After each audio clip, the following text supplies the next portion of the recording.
नमस्कार, आपका हमारे चैनल पर पुनः स्वागत है। बिजनेस फेलियर सीरीज में हमने बहुत सारे टॉपिक्स लिए और बहुत सारे विकार देखे जिनकी वजह से बिजनेस लोग अपना फेल कर बैठते हैं। पर एक हमारे कंट्री में एक और बिजनेस है जो कि सबसे ज़्यादा व्यापक है, हमारा जीडीपी का बहुत बड़ा हिस्सा वहीं से आता है। उसके बारे में हमने अभी तक जिक्र नहीं किया, आज हम उसके बारे में जिक्र करेंगे। उसका नाम है एग्रीकल्चर बिजनेस। जब देश आज़ाद हुआ था तब 40 करोड़ हमारी पॉपुलेशन थी और 80% लोग कृषि पर निर्भर थे और 80% लोग 20% लोगों को खाना नहीं खिला पाते थे, जिसकी वजह से हमारे देश के पहले प्रधानमंत्री मिस्टर जवाहरलाल नेहरू दुनिया भर में हमारे देश में खाना पहुंचाने के लिए, अनाज पहुंचाने के लिए दुनिया भर में मांगते थे। और उनको अमेरिका से मदद मिली थी और उनके पास बहुत सारा अनाज अमेरिका से आया था, जिसकी सेल प्रोसीड्स भी हमको वहां नहीं भेजनी थी। उसको बोलते थे PL480 फंड्स। अब उसके बाद एग्रीकल्चर में हमारे देश में ग्रीन रेवोल्यूशन आया, एग्रीकल्चर रिसर्च इंस्टीट्यूट एस्टेब्लिश की गई, किसानों को उत्तम बीज दिलाए गए, किसानों को उत्तम तरीके की खेती की टेक्निक सिखाई गई, किसानों को कई तरह की सब्सिडीज दी गई, किसानों को फसल पैदा करने को इंसेंटिवाइज करने के लिए गवर्नमेंट ने यह अश्योर किया कि आपकी सारी प्रोड्यूस हम खरीद लेंगे, अगर ग्राहक नहीं मिलता है तो उसके लिए एक मिनिमम सपोर्ट प्राइस का भी व्यवधान किया गया। ये सारे सब चीज़ें की गई, फिर भी हमारा किसान जो है आज तक 1947 से लेकर कितने साल हो गए, पिछले 74-75 सालों में आज तक हमारा किसान जो है खुशहाल नहीं हुआ है। वो एक डिससेटिस्फाइड, डिसग्रंटल्ड कैटेगरी में आता है। हर वक्त आप किसी भी किसान से बात करो, वो किसान हमेशा रोता हुआ ही नजर आता है कि साहब बस एक किसान ही ऐसा है जिसको अपनी फसल का मूल्य नहीं मिलता।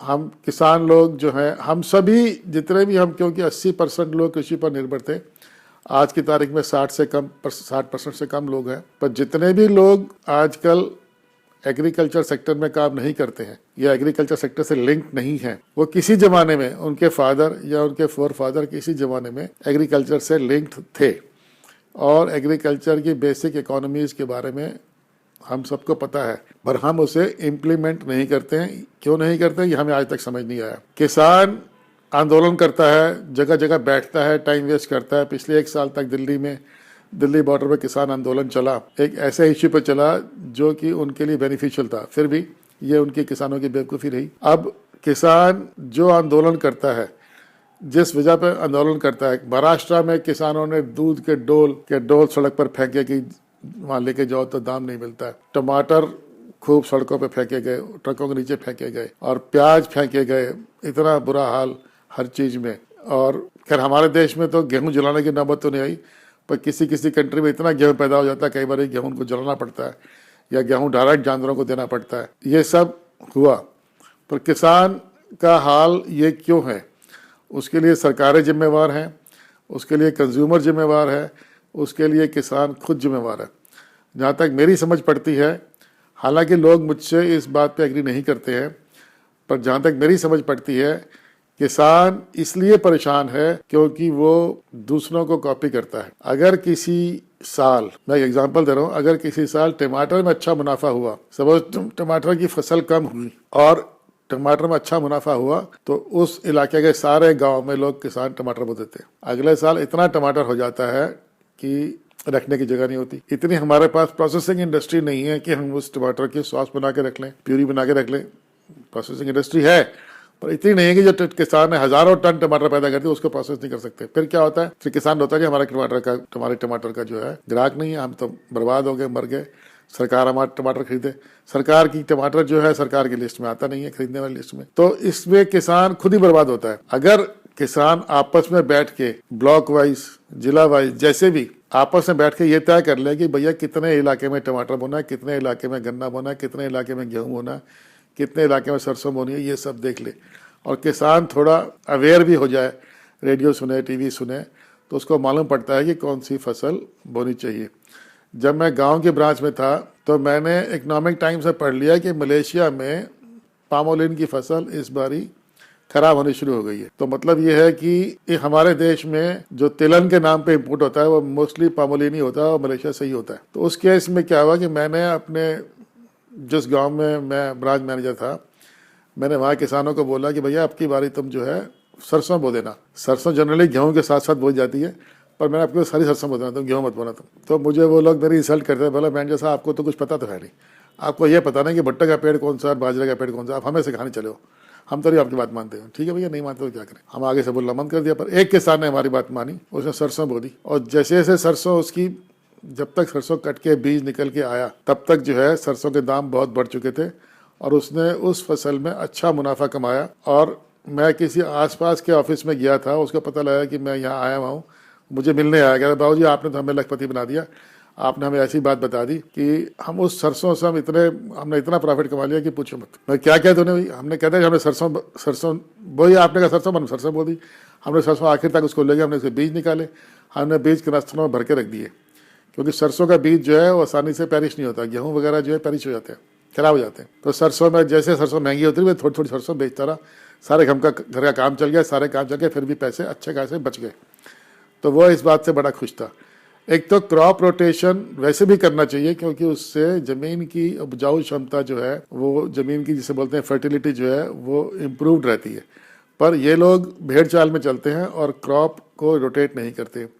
इसी तरह से हमारा एक चौधरी चरण सिंह जी होते थे, उनके नाम की यूनिवर्सिटी भी है मेरठ में, चौधरी चरण सिंह यूनिवर्सिटी। वो किसानों के बहुत बड़े नेता होते थे, and he was a highly educated agriculturist. वो जब चीफ मिनिस्टर बन गए तो किसान नेता उनसे मिलने गए कि ये हमारे साहब, हमारे चौधरी चरण सिंह जी चीफ मिनिस्टर बन गए, हमें गन्ने के अच्छे दाम दिलवाएंगे। पर चरण सिंह जी भी कैसे करते, उन्होंने उनसे जब बहुत देर तक बहस हुई, गर्मा गर्मी हुई, तो चौधरी चरण सिंह जी ने एक बार ही किसानों से ये कह दिया कि एक मेरा सर बचा है, because he was also bird like me, तो एक मेरा सर बचा है, यहाँ भी गन्ना उगा दो। किसान लोग बहुत परेशान हुए कि हम तो इनसे ज़्यादा MSP मांगने गए थे और इन्होंने हमें ऐसे लौटा दिया। पर चरण सिंह जी भी क्या करते, भाई शुगर मिल भी उतना ही गन्ने का पैसा देगी जितना वो गन्ना क्रश कर सकती है। अब शुगर मिल ओवरनाइट तो लग नहीं जाएंगे, अगर आप कहो जी हमारे गन्ने की फसल इतनी हो गई है इस बारी, आप 20 मिले और लगा दो, 20 मिले इतनी जल्दी लगेगी ना, उसके लिए पैसा भी चाहिए होता है। तो हालांकि शुगर मिलें बहुत लगी हैं हमारे देश में, अब चीनी की शॉर्टेज नहीं है।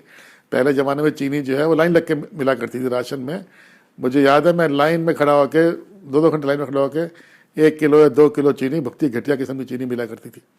अब वो बात नहीं है, चीनी मिलें बहुत लगी है, जितना गन्ना किसान उगा रहा है उससे ज़्यादा हमारी क्रशिंग कैपेसिटी है, और हम बहुत सारी कैपेसिटी जो है हम अल्कोहल बनाने में यूज़ कर रहे हैं, हम शुगर बना भी नहीं रहे हैं, वो एक अलग बात है। पर किसान को ये सोचना चाहिए कि जितना शुगर मिल गन्ना लेगी उतना ही हमें बोना है, बस ज़्यादा नहीं बोना है, क्योंकि बहुत थोड़ा गन्ना जाता है गुड़ बनाने में। ऐसे ही और फसलों का भी हाल है, ऐसे ही चावल का हाल है। चावल बांग्लादेश एक्सपोर्ट होता था, ईरान एक्सपोर्ट होता था, सऊदी अरब में एक्सपोर्ट होता था, एक बार एक्सपोर्ट ऑर्डर कैंसिल हो गया, सारे देश में चावल ही चावल हो गया, इतना चावल हो गया कि चावल जो है, मुझे याद है रिलायंस फ्रेश पर चावल बाय 1 गेट 1 फ्री मिलता था, और बहुत बढ़िया चावल मिलता था। क्यों? क्योंकि वो पीछे ऑर्डर कैंसिल हो गया। कितनी राइस मिलें NP हो गई, क्यों? उन्होंने कैपेसिटी एक्सपेंड कर ली, पर इस बार ही डिमांड नहीं है तो आप फंस गए, और ऑल्टरनेट कुछ है नहीं। चावल का आप क्या करेंगे? चावल को आप डायरेक्ट ही खा सकते हैं ना, चावल कुछ और तो बनाएंगे नहीं आप। इसलिए हमारा किसान बेहाल है, इसमें कोई शक नहीं है, पर हमारा किसान खुशहाल हो सकता है अगर वो थोड़ा आपस में कोऑपरेट करके या समन्वय बनाकर काम करे, और उतना ही आइटम बोए जितना कि उस देश में, हमारे देश में कंज्यूम हो जाए। अगर महाराष्ट्र के किसान मिलजुल के ये देखें कि हमें कितना प्याज बोना, उतना ही प्याज बोएं, तो मेरे ख्याल में प्याज का ना तो कभी शॉर्टेज होगी ना कभी ग्लट होगा।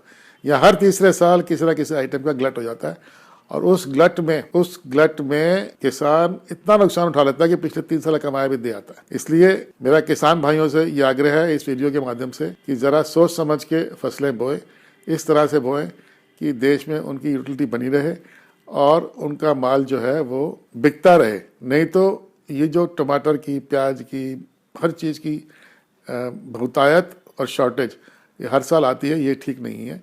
और ये इसलिए ये कभी ठीक होगी तो गवर्नमेंट आपको ऑर्डर नहीं करेगी, गवर्नमेंट आपको कभी ऑर्डर नहीं करेगी कि आप अपनी ज़मीन पर इस बार आलू नहीं बोएंगे जी, ऐसे नहीं गवर्नमेंट करेगी। गवर्नमेंट ने आपको बता देगा आलू आपने बोना, ठीक है, आलू के लिए कोल्ड स्टोरेज फैसिलिटी है, आपको आलू एक्सेस पैदा हो गया, जितना आपने प्रोसेस कर लिया, बाकी जितना बिक गया, बाकी डाल दो कोल्ड स्टोरेज में। और इतना आलू की फसल होती है हमारे देश में कि जो कोल्ड स्टोरेज है उसको आप किसान जो है आलू छुड़ाने जाता ही नहीं है। आलू रख के आया तो कोल्ड स्टोरेज उससे किराया लेगा, क्योंकि एयर कंडीशनिंग खर्चा है, स्पेस है, ये बनाने का खर्चा, उस पर ब्याज है। तो आलू किसान छुड़ाने जाता नहीं है, और कोल्ड स्टोरेज को आलू बेच के इतना पैसा नहीं मिलता कि अपनी कॉस्ट ऑफ ऑपरेशंस रिकवर कर सके। इसलिए हमारे बहुत सारे कोल्ड स्टोरेज के अकाउंट्स भी एनपीए हुए, बिकॉज एक्सेस प्रोडक्शन जो है वो उतनी ही खराब है, बल्कि उससे ज़्यादा खराब है जितने की शॉर्ट प्रोडक्शन है। हमारे देश में अब इतना आलू होता है कि सारा आलू पर चला जाता है कोल्ड स्टोरेज में, और वो कभी कभी तो अक्सर तो बिक जाता है वो जब सीज़न खत्म होता है। जैसे अभी नया आलू मिलता है, पुराना आलू मिलता है, तो कभी कभी नहीं बिकता। जिस साल नहीं बिकता उस दिन कोल्ड स्टोरेज भी डूब गया, किसान भी डूब गया, सारे बर्बाद हो जाते हैं। ये सब नहीं होना चाहिए। आफ्टर ऑल हम कितना चिप्स खा लेंगे, हम कितना चिप्स बना लेंगे, आलू का हम कितना क्या कर लेंगे। आलू भी आफ्टर ऑल उसके भी कुछ खास ही प्रिजर्वेटिव्स हो सकते हैं, ये नहीं कि आलू आप गोदाम में भर के रख लेंगे। तो इस चर्चा में इतना ही। अब हम एक नया सब्जेक्ट लेके मिलेंगे आपसे। जय हिंद, धन्यवाद।